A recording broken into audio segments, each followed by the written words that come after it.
Hey, welcome to the show, and today I want to talk to you about how to mount a Copal 3 shutter onto a lens board. So I have my lens wrench, which has some markings, which says shutter number 1, Copal number 3 or Comper number 3, shutter number 0, or Pronter Professional number 3. So first thing we have to do is unscrew the rear element. So we just unscrew this. Just be careful screwing and unscrewing so you don't want it to fall. You can place this facing up and you can get some dust, or facing down and you won't get dust.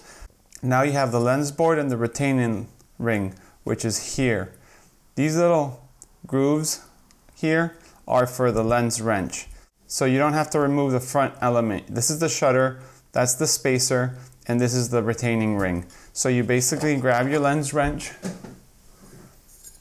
look for Copal or Comper number 3. That should fit in nicely. You just have to hold the lens board and turn it around. Sometimes when you do this, it'll leave some debris, so try to blow it carefully, because this is inside of your lens.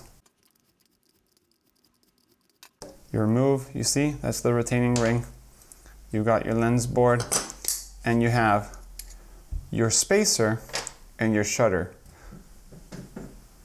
So here you can see it's threaded.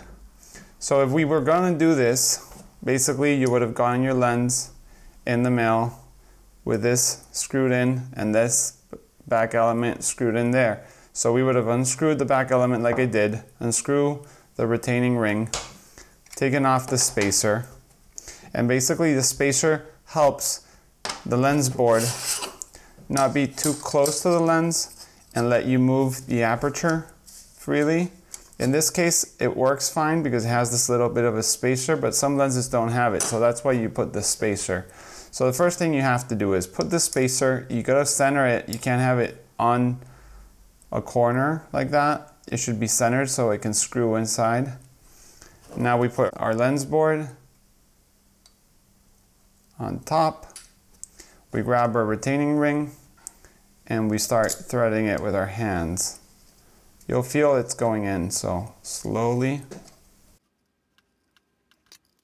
So now it's working. We start screwing it in slowly. Basically, before the end of it, you want to choose where you want your caulking for your lens, or where you want to have your aperture scale. So I like to have it on the top with my cable release on the bottom. So I basically will hold it like that from now on and keep on tightening it. Now just make it tight, give it a blow, and now you will get your back element and just screw it back in. Also remember to be careful, you don't want it to drop. So once it feels like it's threaded in there, just keep on turning, keep on turning. Ya está. And that's it. So now your lens is mounted onto a lens board. This is for Copal 3. You can shoot. Thanks for watching. I hope you enjoyed the video. See you in the next one.